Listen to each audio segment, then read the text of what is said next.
there was something really fantastic that happened the other day, and I had someone that watches my Twitch channel. They came on and they said, so I go to a college, and I think it was in the UK, and they were like, I walked by someone the other day and they were listening to one of your songs and they had never seen me on Twitch. And so they stopped by, and those two people connected because that person said, hey, are you listening to Jennifer Jess? And they were like, yeah. And they became friends over my music. And I was over the moon that even happened. I bet. In the night, my mind starts to fantasize. Oh, look, you got me hypnotized.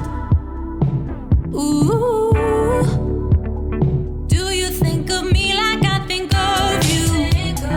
Do you remember us like I do? I know you felt the electricity under the moonlight. You fell into me, almost something and then nothing. Hello, everyone, and welcome to Living in the Limelight. I'm your host, Jay Huller. As a quick reminder, please follow us on Instagram at Living in the Limelight Show, and check out our website at livinginthelimelight.com. And of course, you can find our podcast through all the major streaming services, including Spotify and Apple Podcasts. Each week, we feature a conversation with a different artist where we delve into what makes them tick, and sometimes we get pro tips on pursuing a career as an artist. If you're a performer who would like to be considered for our show, check out the questionnaire at livinginthelimelight.com, and thanks, of course, so much for listening. Jennifer Jess is a singer, songwriter, and recording artist based in Atlanta, Georgia. She originally found her passion for music by listening to greats such as Celine Dion, ABBA, Etta James, The Beatles, Fleetwood Mac, and more. After studying opera for a year, she decided she wanted to go in a different direction and pursue pop music full-time. She initially found her core fan base online on a platform called Twitch TV and streams to her worldwide community of almost 18,000 people. Jennifer released her first single in 2019, garnering over 800,000 streams on Spotify and landing her first Spotify editorial playlist in 2022. She appreciates the ever-changing world of pop music and loves being able to create music that moves the soul. Let's welcome Jennifer to Living in the Limelight. I wanted to jump right into it with a quote that's on your webpage. It's on your bio, and it's about the songwriting process and what you mentally go through when you think about emotions and then release them a little bit and then put your pen to paper. Can you maybe even highlighting a couple of your own songs, think about that process, because that is, I think that's the bread and butter of the way this works, right? If you can really get the connection to everyone through what you have experienced or what you feel, then the magic comes out, right? Yeah. So what is it like for you? So when I write, I'm almost always drawing from some kind of personal experience. Sometimes it's other people, like people I know in my life that are going through something, and I draw from their experience. But yeah, I always try and bring something that is, of course, like that's happened in my life. And yeah, it helps me connect to the songs that I end up writing. So yeah. Do you feel like is it more of like extremes that seem to be the ultra sad moments and then the ultra happy moments, or can it be the simple connecting moments that spark you and get you to put things on, into a song? I think it's a little bit of both. I think that definitely when my songs have flowed the most have been when it's been on more of a sad topic, I think. It's always taken a little bit more effort for me to write the happy songs.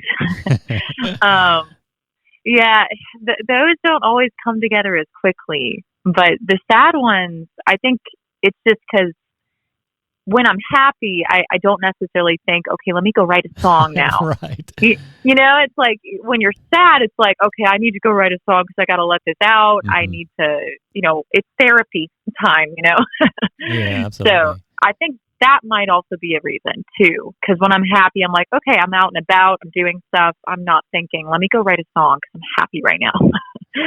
So, but yeah, I think so. Yeah, a lot of, although actually, a song that I'm releasing soon, it's I wrote it.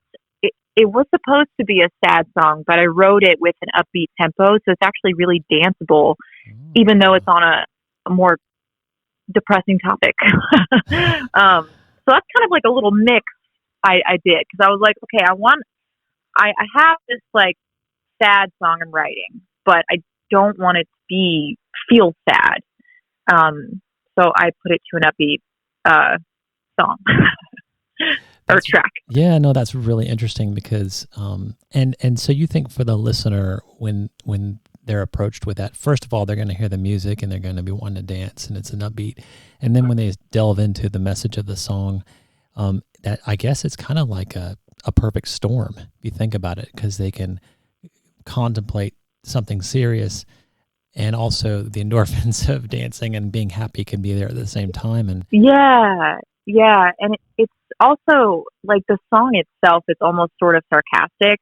It's about heartbreak, but it's like, so it's called I Cried for the Both of Us, but it's saying, well, it's okay that you didn't cry because I did it for both of us. I took care of all of the closure stuff. And so it's really just, in the song, it's almost like I'm happy-go-lucky, but there's very much a sad undertone with it, with what I'm actually saying. So, yeah. Got you. Wow. So I know you're in the midst of your pure craft and you're totally going for it. This is the thing for you. But let's go back just a little bit and kind of get, I read in your notes on your website and some other things about your training, even when you're around the house with your mom.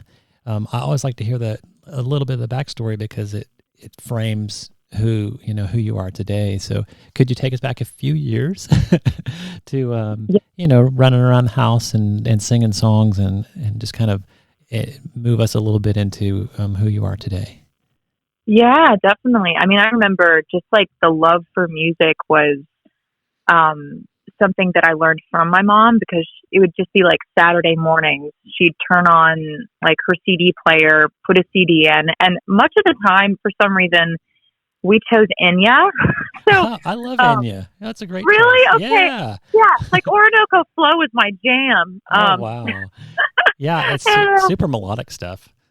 Yeah. So we dance around the house to Enya, like her like best hits or something like that, and then also just she would sing a lot around the house, because I mean my mom, she was into music. She was in the USO back, I think, during the Vietnam War. Singing to the troops. Yeah, cool. Yeah. But that really inspired me. And then my grandmother wanted to become an opera singer, and at the time, like that was, I think, World War II was happening at that time, so it just didn't work out for her, and also she dealt with being shy and stuff like that. But apparently, she was really, really good. So your that's DNA kind for it, yeah. It's been passed down through that side of the family, yeah. So, but that's kind of how it started for me. And at first I wanted to be a dancer when I was like 5. Yeah. But then I knew I wanted to be a performer of some kind, and it wasn't until I was like about 9 years old that I was like, okay, yeah, I want to be a singer. And I was like, this is what I want to be. And it just never changed, ever. So yeah, that's a huge question. That's really the essence of this podcast, and the reason it even got started is because something within people who step on a stage and do that kind of work, be it actors, singers, dancers, you name it, to have that drive to share their art in front of people is special. Like, it's so special because referring back to your grandmother, maybe even a little bit, there's that line of fear. Like, I don't think I could do it. The person who doesn't get up in front of the microphone for karaoke, for example, which would be me. It's just, there's a wall. And I'd love to explore if you can think of it, because there's something you have, like you just said, you wanted to be a dancer and you love performing. What do you think drives that? Mm. I think some of it, gosh, that's a good question, actually. I think about it and I think, I don't really, oh gosh, now that I think, it's probably multiple things, honestly. Yeah. Because, one of the things that pops into my head is like, oh, maybe I just wanted to be seen. Maybe I just wanted to be recognized. But then again, I was also a very shy child. So it was weird. It was like most of the time, if I was very, very shy, but then I step on stage and it was different. Were you in a totally different mindset and you're Yeah. like a different persona? Yeah, like a totally different mindset because it was the one thing that could just help me push aside any kind of anxieties or shyness that I had as a child. And it was the one thing that was just so important to me that it sort of, took it over. It just became more important. So I was, it's like, but it was like I felt free, like whenever I was on stage, because it was like, okay, yeah, I'm actually, I'm not shy up here. So that was kind of cool. But yeah, the drive, I guess it's always just been like the passion to make beautiful art in front of an audience. I mean, that's something about performing. I just thought it was, I always bring it back to when I was about 5 years old. I was at my kindergarten. It was a talent show, and I wasn't a part of it because I was too afraid to go on stage at that point. Uh-huh. But I saw a little girl about my age get up on stage and sing "The Sun Will Come Out Tomorrow" from the Annie soundtrack. Right. And I remember it like it was yesterday, and I was sitting there with my mom, and I was just thinking, wow, that's amazing. She can do this. Like, she's not scared to get up there and do that. I want to do that too. And so I got so inspired just from that moment. And that little girl, like, I even remember her name and everything, but wow. It was such a moment for me. And I think that I also thought that, like, wow, to do something that, I mean, that most people think I couldn't do because everyone called me shy, Yeah.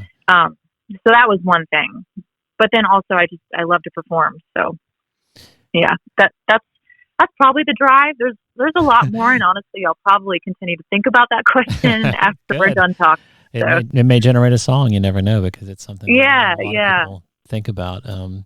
Well, this is going to be a left field question based on all of that, but with the advent of technology and Facebook and whatnot, and since you at least have the first name, what would it be like to reach out to that girl, the 5-year-old, if she's around, and find her and say, look, I'm doing this basically because of that one performance. Right. Imagine her reaction. Oh my gosh, I know. I wonder sometimes if I could track her down. I might try. I feel like I Googled it at one point, but I might give it another go. We'll see. Yeah, I mean, if I were the recipient of that information, I could tell you it would be awe-inspiring, and of course, just it would set me in a total direction. Who knows? She might even be singing too. But maybe I'll try it. Yeah, that's so awesome. Well, speaking of like inspiring others, to be honest, I learned about Twitch from you. I had no idea what it was. I still don't really know a lot, so I would love for you to delve into it deep. But I know that's been a game changer for you. You even acknowledged it on your website. But for those young singers out there that are just exploring ways to be seen, they're playing local cafes and they're just doing open mic nights and whatever. I get the feeling that Twitch for you has been like a game changer. Is that true? Yeah, it definitely has in many ways. So if you don't know what Twitch is, it's basically a platform which originally started with gamers and streaming their video games on Twitch for people to watch and building communities.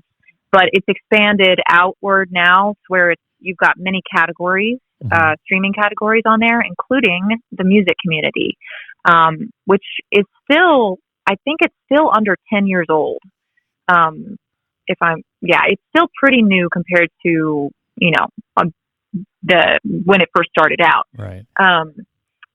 So I've been on there for about 5 years now, heading towards 6. And when I started out, it was, I mean, nobody knew what Twitch was.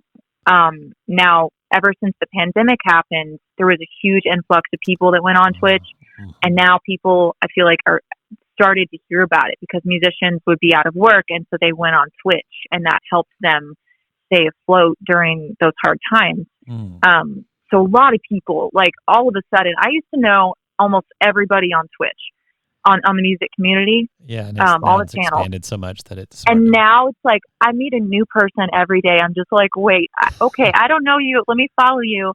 So yeah, it's pretty crazy how much it's grown in itself. But yeah, it was game changing for me because when I first started out, I remember I was pretty shy and I wanted to do open mics.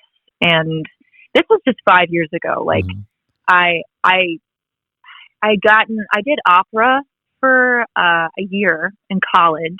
And then I realized I wanted to pursue pop music. And so I went after that. And then finally I found Twitch and I started on it. I was super nervous.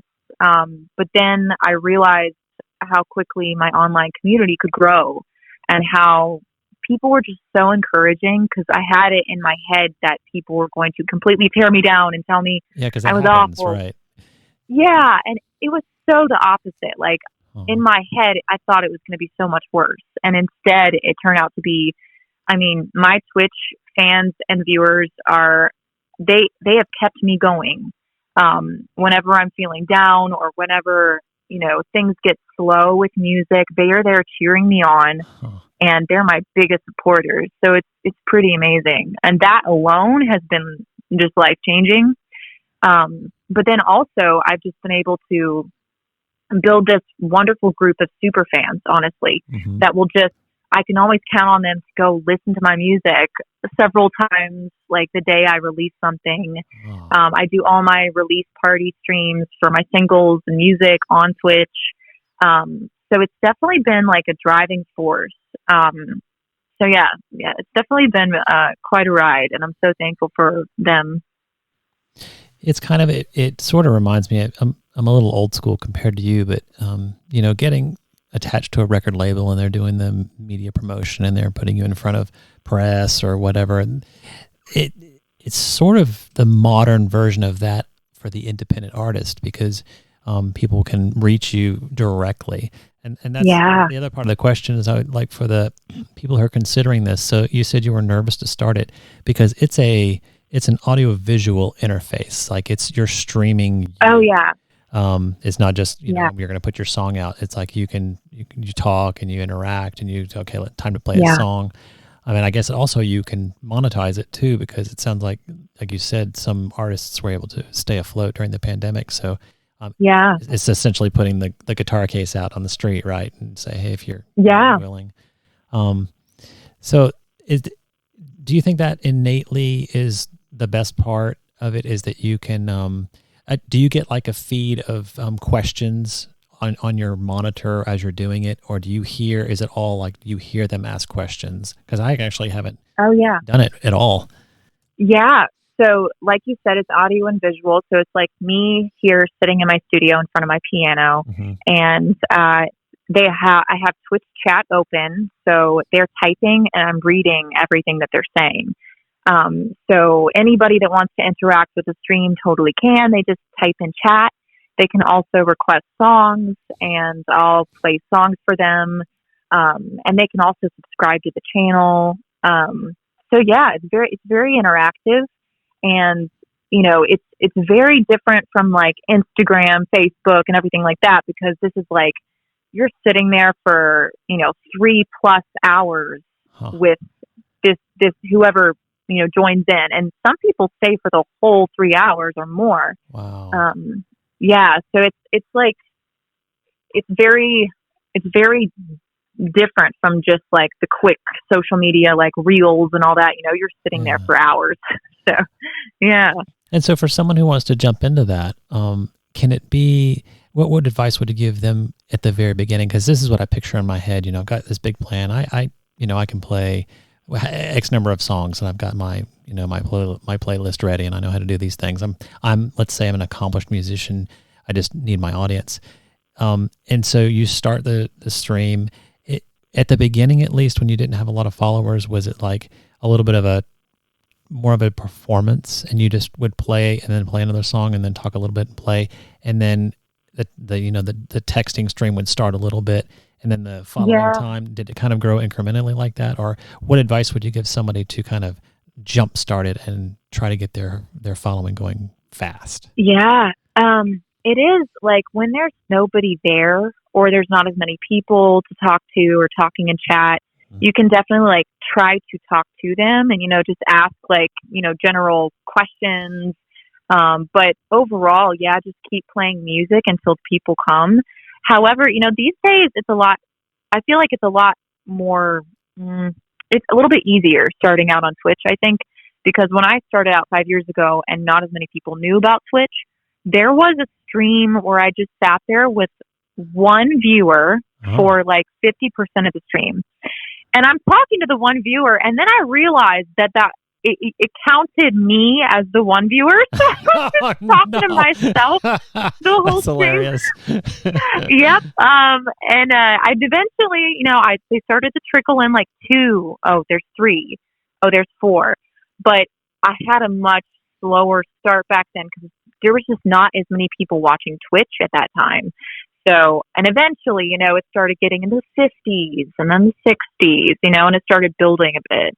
But these days, I see people start out with like, maybe the first stream is really, really light, but by the second or third, they have 15 people in there, and some start out with a whole bunch. It just really depends. Yeah. Because sometimes other communities will, what it's called is rating. So when they end their stream, they can bring all their viewers to any other streamer that they want. And so if they have 90 viewers watching them, they can raid into another stream and give them 90 viewers. Oh. So yeah, sometimes you'll get raids, and that helps out a lot too. So it's a lot of, some stuff is by chance on Twitch, how you end up growing, but then a lot of it is really just hard work. So. Yeah, that process that you were just describing, just was imagining like a house party, right? And the general neighbors can hear it and they know what's going on, but then a car drives by with more people and they get entered into your party. That's really cool. Yeah, that's a good way of putting it. Well, before we leave Twitch, I was just thinking, I see your thankfulness, and it's genuine, and it's raw, because it's like you understand that it's helped you build your community. Yeah. And besides that, do you, as marketing your own self, would you recommend for the new Twitch user or the growing Twitch user to use other platforms to derive, like get on Instagram and do a little post and say, yeah, I'm going to be on Twitch in 2 hours. Be sure to tune in. That sort of crossover. Did you do any of that? Was that helpful? Yeah, I definitely, honestly, I should be doing more of that. But I have done a bit of it, and it does help. Mm-hmm. I mean, first of all, it lets them know that like I'm on something called Twitch, and when I meet, like, I have some like, more distant friends where I'll see them in person, or like acquaintances, and they'll be like, oh yeah, I've seen you've been streaming on this thing called Twitch a lot, right? I'm like, yeah. And like, they may not know what it is, but they know that I'm posting about it a lot. So then they start asking questions. Or sometimes they'll even dive into it on their own and be like, okay, what's this Twitch thing? So yeah, getting people, and that's something also that I've been trying to do more of lately, because if you're just on Twitch alone, it's much harder to grow. But when you start bringing people from other platforms over, it really helps. But yeah, I've been trying to do more of that myself. So yeah, definitely trying to get the cross-platform thing happening. And now that like the past 2 or 3 years that people really, I feel like, have been discovering Twitch music, it's become a lot easier, because a lot of people now actually know what I'm talking about when they see it. So that's kind of cool, because I mean, like the first 2 or 3 years, I was a ghost. I didn't post on Instagram. Nobody knew what I was doing. And I was over there building my Twitch channel, but no one knew what Twitch was. So it was sort of like, okay, great. I can practice these songs. And I'm not, because back, like, I'd say 4 years ago, I was not confident in my playing piano. Because I pretty much learned to play piano for Twitch because I needed to back myself up with an instrument. Interesting. So, yeah, so it's I was very insecure when I first started out. So I was like, I'm glad that no one knows what I'm doing over here. I'm just sort of secretly like building my own community and becoming better at what I do. So I'll tell you from a fan perspective, just so you know this, and your Twitch community has probably told you this, but that's really, for me, one of the coolest things when I see an artist. Now, I haven't been through the Twitch platform, but on Instagram, when they'll just pop on and do a quick video of saying, hey, I'm working on this concept, what do you think? Or, hey, I've got 3 demos, songs here, which one do you like the best? That kind of stuff. And we, as the listener, get to think, hey, we're like here at the beginning, the birth of a song, and we get to participate in it. So I like that you have engaged your Twitch audience with that. So now you don't feel apprehensive. You're willing to explore how the song might develop right there live. Is that what I'm hearing? Yeah. Huh. Oh yeah, I do a bit of that. Yeah. Do you mean like songs that haven't been released yet? I show them first. Yeah, or you say, I was playing around with this this riff or this melodic part of the song. What do you think? And you just kind of throw it out. They're a great test group. They are my test group. Like I will definitely do that. And sometimes I'll just play a song and I'll just be like real nonchalant about it. Like, oh yeah, I just wrote this the other day, and I'm super nonchalant about it because I don't want to hype it up or anything because I want to see what everyone's natural responses are when I play it. There's even sometimes where I have just played a song without announcing the name or anything, and it's one of the ones I wrote, and I wait till I'm done to see like, okay, what's their unbiased opinion without knowing I wrote that one. Yeah. So yeah, it's cool. That's amazing. Yeah, and it's good. It's a market survey right there in front of you because you get direct feedback and exactly, and they're honest. Yeah. Good. Yeah, because you need the honesty. You don't want someone just buttering you up the whole time. Oh yeah, yeah. Because they're just so invested too. So it's like, sure, they love hanging around on my stream and being a part of my journey.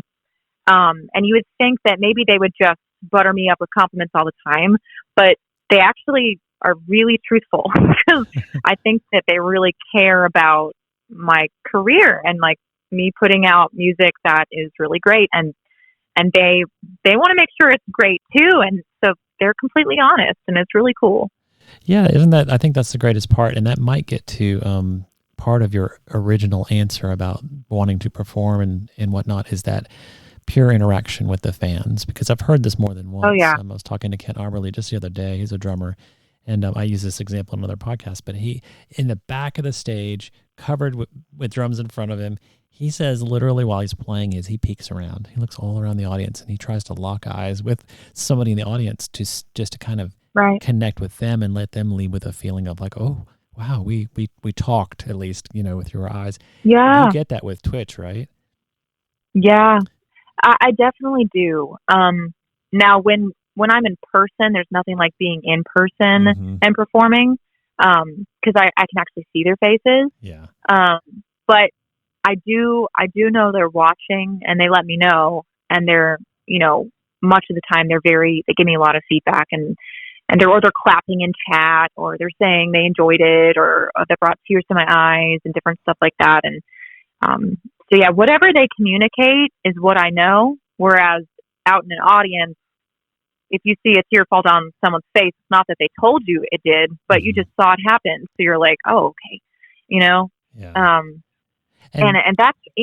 I was just gonna say though, that should have been part of my answer, because that actually the audience really is a lot of what drives me to do music, because I just love hearing how it affected people, hearing something that I wrote, just really got to them and got to their heart. Yeah. And it's actually the reverse, I think, for that 5-year-old self of with the Annie song is you were the audience member and you were affected, and it pushed you. So, Yeah. Now your audience is being moved in different ways by your art, and I think that's one of the most special connections. That if you're a painter and you paint a some sort of beautiful, the Mona Lisa, right? And it gets hung on a wall. Yeah. You have people come and look at it, but you might not be around to hear them comment and hear them say, "Oh, I love the brush strokes and I love that." But you're in a unique position in many cases where you can interact with the people that way, and it's a brave new world. Like way back in the day, Absolutely. it was a concert and that was it, and you had a little meet and greet, and Yeah. So, And that's cool. another great thing about streaming online is that I meet people from all over the world, which I think is also incredible because, way back in the day that may not have happened until you toured over in Europe or, toured to Australia. But now I have people that are like watching me from all of those places, and it's really cool and exciting. In fact, there was something really fantastic that happened the other day, and I had someone that watches my Twitch channel. They came on and they said, so I go to a college, I think it was in the UK, and they were like, I walked by someone the other day and they were listening to one of your songs. And they had never seen me on Twitch, and so they stopped by, and those two people connected because that person said, "Hey, are you listening to Jennifer Jess?" And they were like, "Yeah." And they became friends over my music, and I was over the moon that even happened. I bet. Oh my It goodness. was so cool. Yeah, that is It was so cool. that is the magic and the unlimited potential of reaching people. Music, Yeah. you and I both know, is it's an unspoken language that is a language that does everything. Expresses all emotions, and boom, you got a taste of it. That's so amazing. So Definitely. I'd love to talk about a number. I'm going to throw a number out at you, and then I'm going to define it. And I'd love to just figure out how this has happened, because I imagine that this number blows your mind a lot when you actually sit back and realize it. But the number is 14,000. Yeah. Do you know where I'm going with this? Yeah, I do. Okay. Spotify? Yes. Yeah. You have 14,000 plus monthly listeners, not just the two people that we were just talking about, right? But you have that is some serious cred. And what do you attribute that to? I mean, I'll attribute it to beautiful, fantastic music that's just so fun to listen to. But is there more? I appreciate it. Yeah, of course. I am proud of that. And I think I'm also proud, because even now being at 14,000 is amazing. And what's even more amazing is that I'm kind of in the dead period where I haven't released music in a few months. Mm-hmm. So it, even at its lowest point, it's still super high. And that's it's so incredibly exciting to me. And I totally credit it to having learned about marketing, honestly, just how to market my music. And, I'm not perfect at it, and I'm still getting better at it, but lots of marketing. And also one of my songs has been a huge driver for that. Cause one of the songs just constantly gets a bunch of streams every day. It was the first song I ever released, called Blue. That's what I figured you were talking about. Yeah. Yeah, so that one is definitely a huge driver. But then it's also helped, I think, with the momentum of the others. But yeah, it's all about the marketing. That's definitely a lot of that. And, everything from social media to Twitch to Facebook ads. Mm-hmm. All of that together. Yeah, and I know you've studied it. I read in your notes that you purposely have gone to conferences and you've gone to classes and you have just kind of you dove into that information. Is there something besides just you need to be with these platforms? Can you give any concrete, specific, good starter advice for somebody who's got talent and they just need the world to hear it? And this could be almost universal for any industry. Certainly for musicians, but if you're a writer, is there something that you kind of know that from the marketing perspective, now that we have all these tools, because we have all these tools right in our phone right there, would you say it needs to be frequent, it needs to be a certain creativity, you ask questions, What is your approach generally?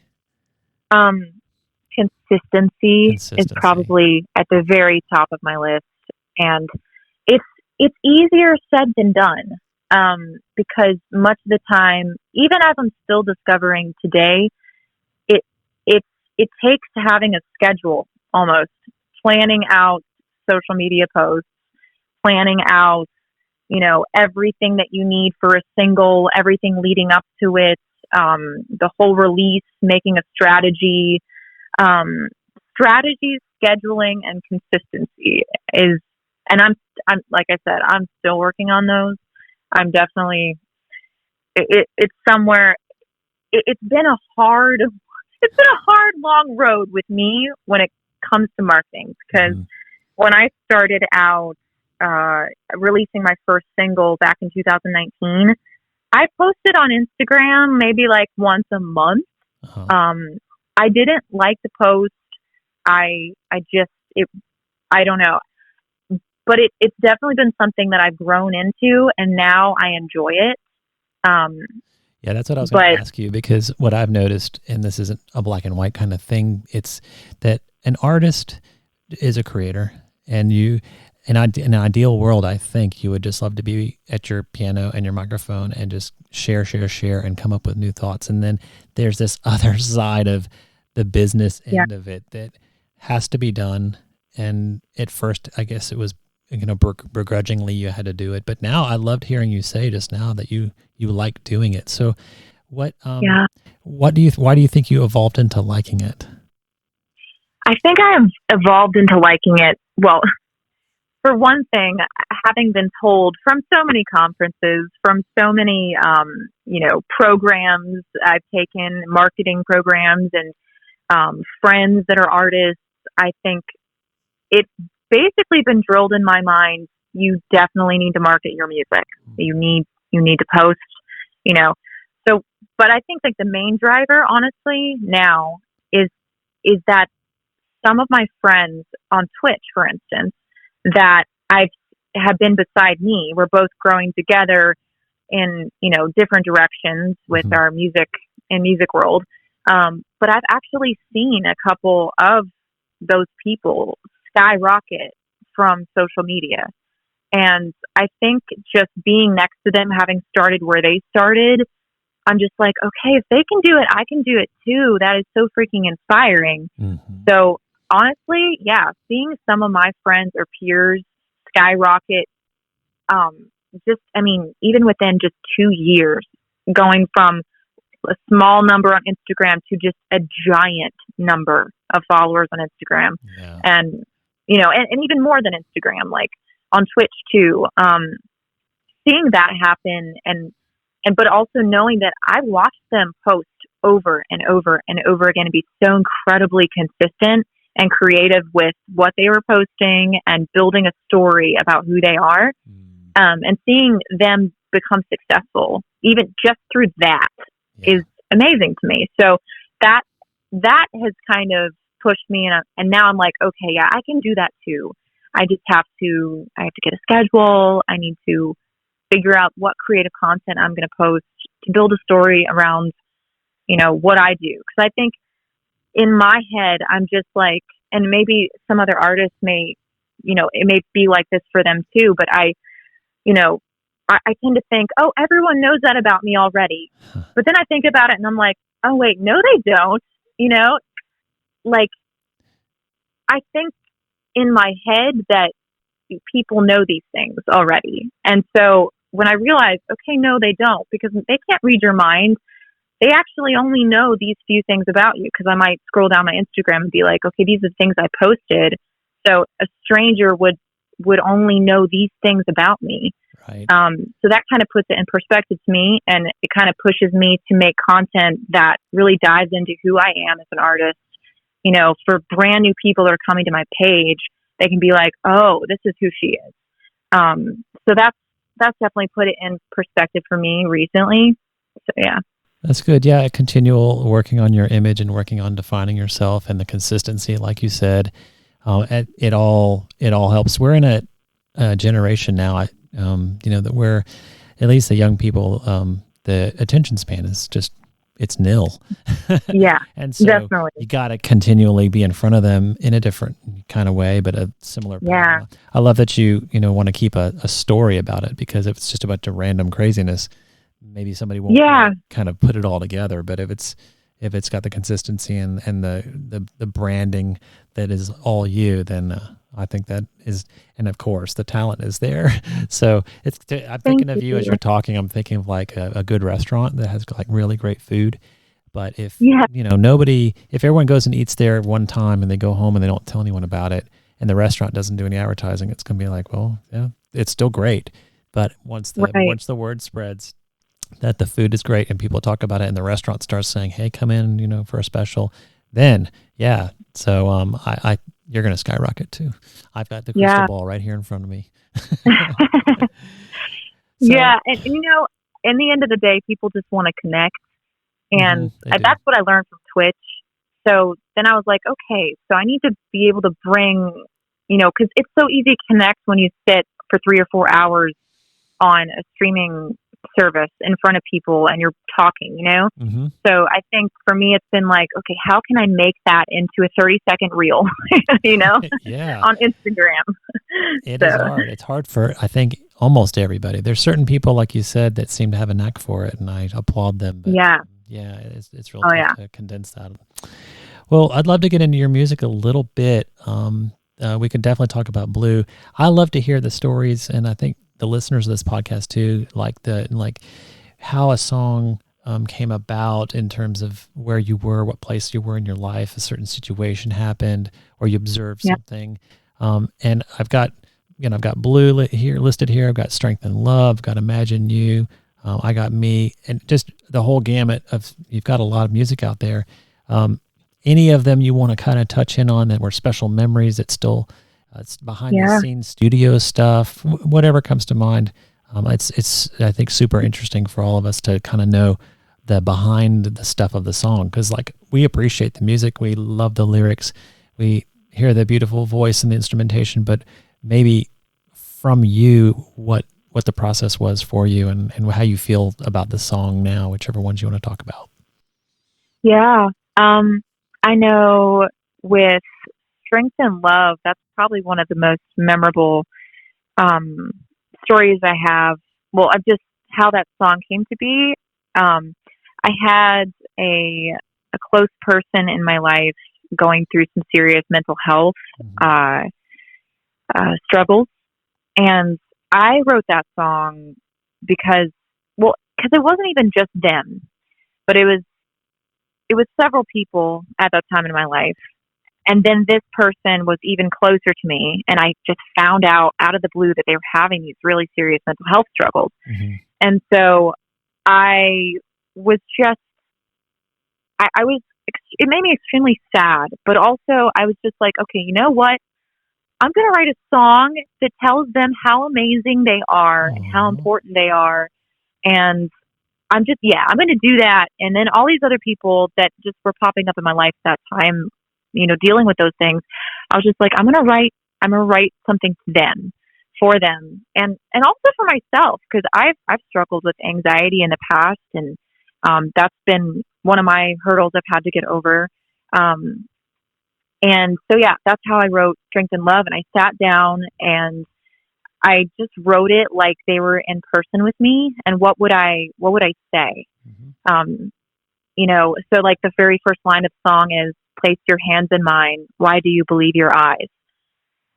Which basically means, that sometimes in life, we see things, that they appear to be a really bad, horrible situation.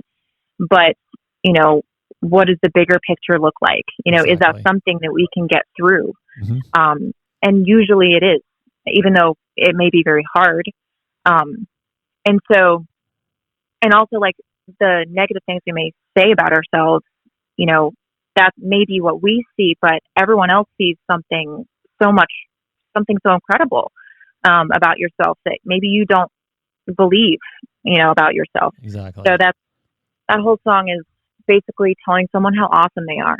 So yeah, Yeah, that one's important to yeah, me. that one's really cool because it's I was writing notes here as you were talking, just kind of thinking a shoulder to cry on is just that's what it is in song form is I'm here for you and I'm going to support you and I'm going to listen to you. And like you said, it started with an individual, but it has worldwide applications and in the state of mental health as the way it is now with so many people really dealing with that. It's great to have like a song, a go-to song to kind of get a little uplift. Definitely. And heck, I'll listen to it sometimes. Yeah, no, that's good. Yeah, I mean, I'm one of those people that I will listen to my own songs sometimes, but it's usually like far after I released it because, you know, there's that initial, like when you're mixing and mastering and you listen to it 500 times and you're like, okay, I've heard it enough. But so yeah, it's like a few months after you're like, okay, maybe I'll go back and listen to it. Let's see what it sounds like, you know? Yeah, I've always wondered that about musicians, and it makes total sense. And I imagine, you know, you'd be kind of tired of it by that time. But and then if you're going on the road and you're playing it so many times, do you kind of mix it up a little bit? But I love hearing that you know you have enough drawback to go. You know what, I love that song. I love what it says, and then you can hear yourself sing it again. Are there any others in that list or another song that you'd like to talk about? So let's see. I enjoyed making Imagine You. That was also a lot of fun. That one was probably because a lot of the songs, if not all of them, up until that point, were all done just with a producer online, and then you know I would go to my engineer's house and record, but I didn't actually really get to work on the production. They would just sort of give me a beat and I'd tell them feedback and things I want to fix with it. And then I would write to it. But with Imagine You, it was the kind of thing where we were in the studio and writing song and, I was writing song and then we were sort of building it as we went. And then I brought in my guitarist and I was there with him, working with him and then, you know, getting the right guitar sound and, you know, just being a part of every bit of song. Yeah. And that was super awesome. I mean, cause especially during the pandemic, I was doing everything online. Anything I was releasing, it was all online that I was dealing with, you know, producers and everything. So, it was super, super awesome to just, work on everything from start to finish and be a part of the whole process, with that one. So. Yeah. So how gratifying is it? So now you've painted the picture of kind of like I was in my mind visualizing like a Lego building, and you're putting the guitarist here and you're putting the drums here and you're going to do this and you're going to layer the vocals there, and you know it's a puzzle, right? But what's that feeling like for you to bring you know your lyrics intact, your mostly maybe, and who knows a basic melody, and then you go into that working environment and you see your vision of the song just kind of rolling out. Is that awesome? Oh yeah. There's nothing like it. That is my second favorite feeling to, like, my first favorite feeling is having my release party on Twitch and playing it in front of everybody and seeing their reactions in live time. That's my favorite feeling. But the second favorite feeling is definitely in the studio when everything's coming together, because sometimes I'll have a little anxiety leading up to it.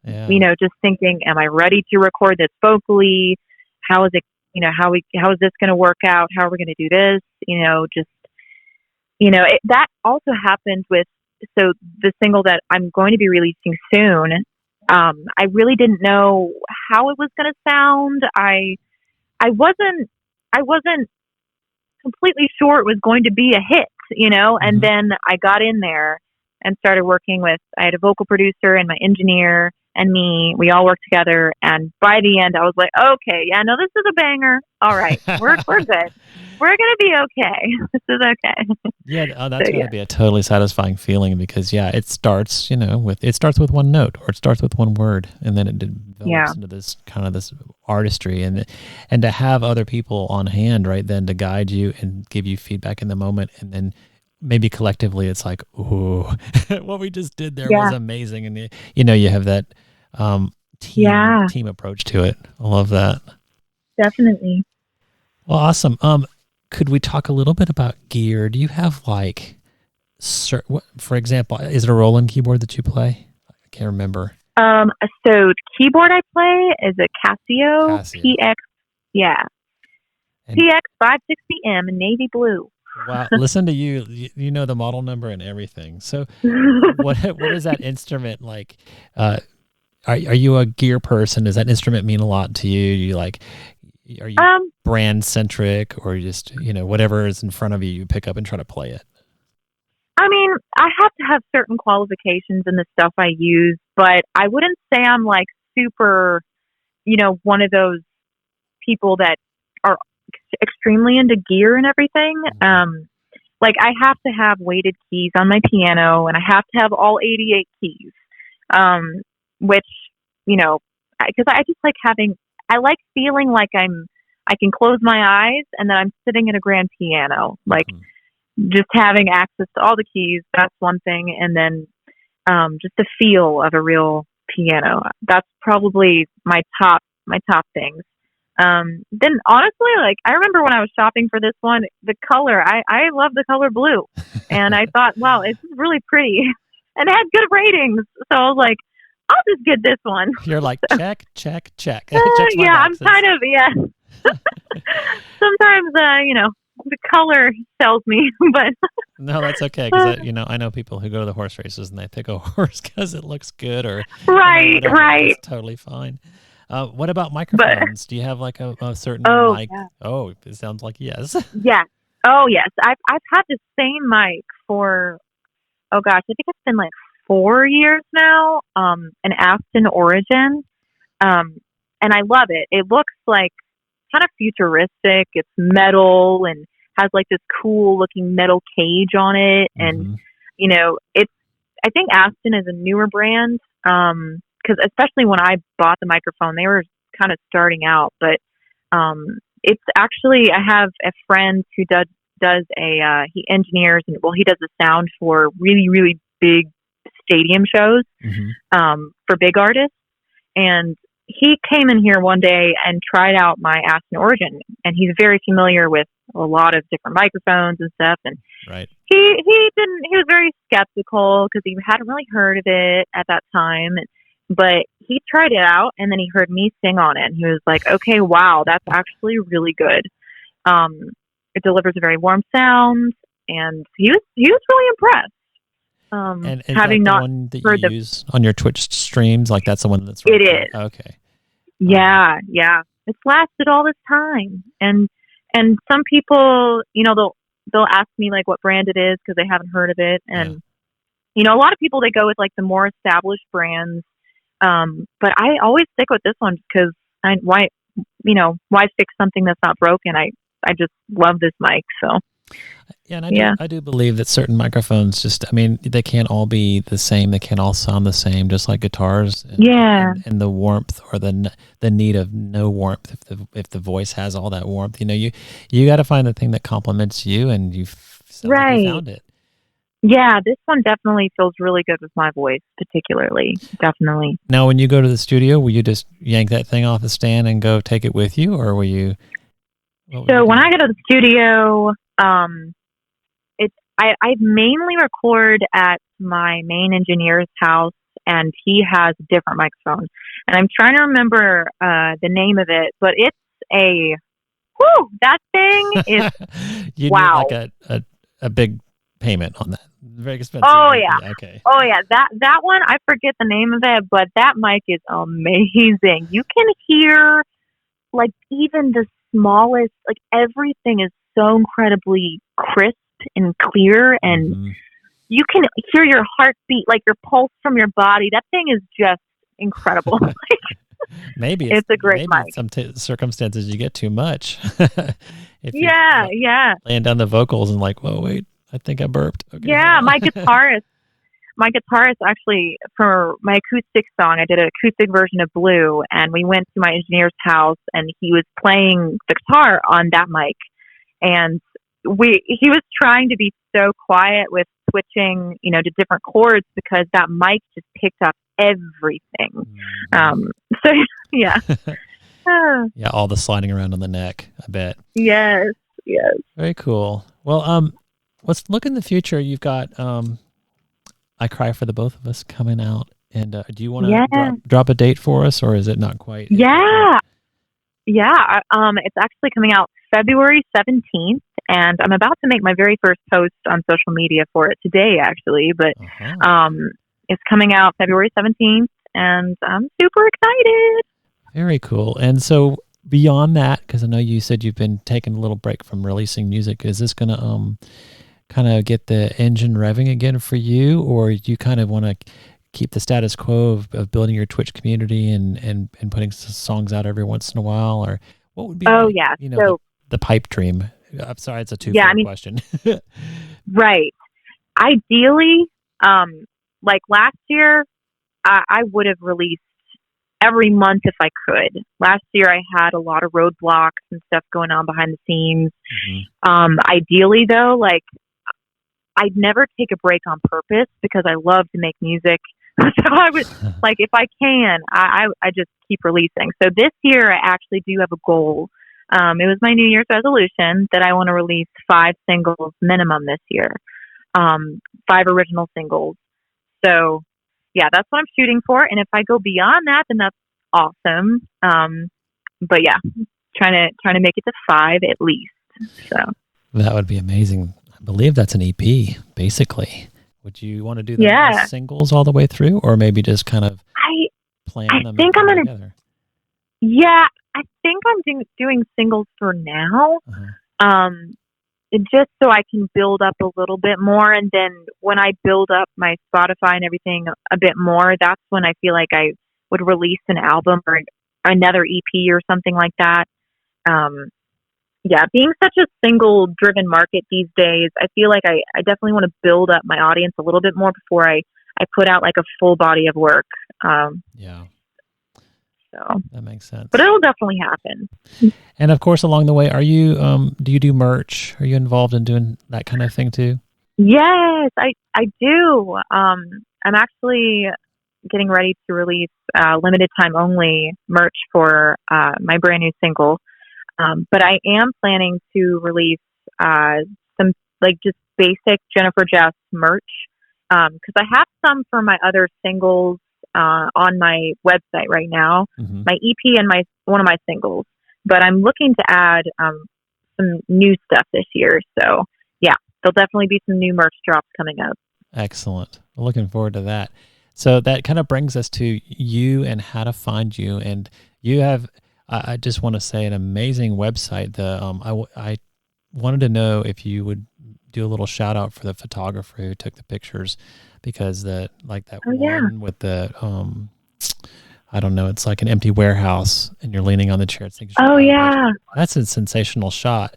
And I would love if that particular person is, looking to have other musical clients, we could put that information. We're going to make a webpage for you on livinginthelimelight.com, and we can list whatever, and they can link it off. So if you wanted to shout out who that was and talk about like how else people can find you.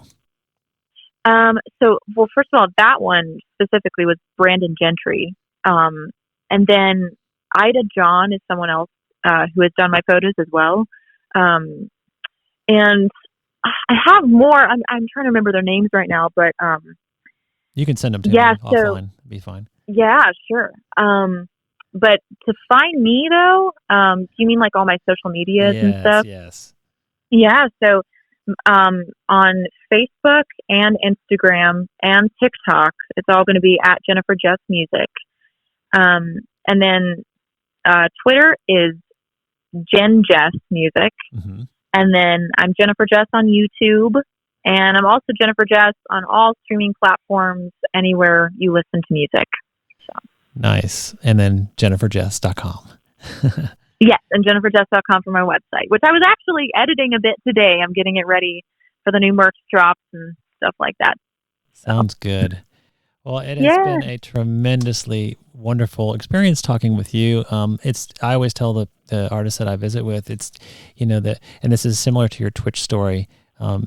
Me as someone who has just followed various artists on Instagram, and we see that one aspect, but to actually connect and get questions and just visit with you, it's really meaningful, and that's really why this podcast exists. It's so people can is another avenue for them to hear, all about what drives you and why you make the art that you do. And so I just thank you from the bottom of my heart for taking the time to talk to me. And thank you. Absolutely. Yeah.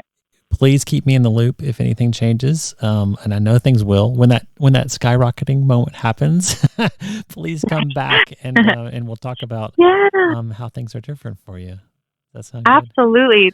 I loved meeting you and talking with you, and this was awesome. Thank you for having me. You're quite welcome. All right. Well, have a good evening. Okay. All right. You too. Thank you so much. Okay. Bye. Bye.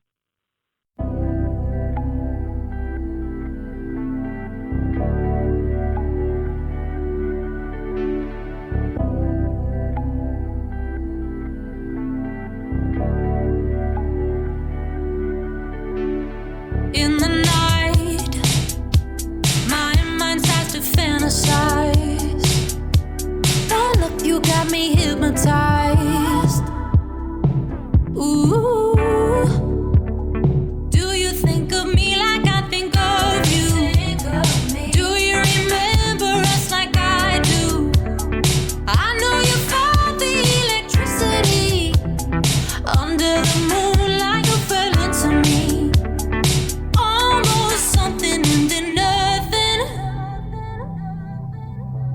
You took my hand, you ghosted me, hid your feelings, threw away the key. If I could turn back time, rewind. This is what I had. Tell me all of your secrets. I would quiet your demons. I would count all the reasons why I love you talking. You kiss me in the silence, lose my way, you would find it. Though it's all in my head, I can't imagine me and you.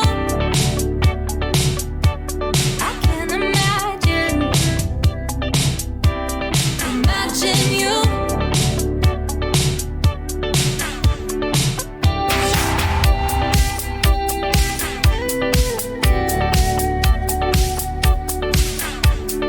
Blue-green eyes, I'll see them in my dreams tonight. Just one look my way will suffice. Ooh, you painted a picture of just us two. Now I'm at square one, living without you. But like a ghost in the night, you left without a trace. You're like my favorite song when the music fades. Almost heaven, now I'm falling. You're on my mind, you're in my head. I remember all the things you said. Sometimes good things come to an end. But if I close my eyes again, tell me all of your secrets. I would quiet your demons. I would count all the reasons why I love you talking. You kiss me in the silence, lose my way, you would find it. Though it's all in my head, I can't imagine me and you. I can't imagine. Imagine you. But it's alright. Maybe another place and time. Maybe never. Too much thinking about what is in mine. So maybe one last time. I can't imagine me and you. I can't imagine. Imagine you. I can't imagine. Imagine you.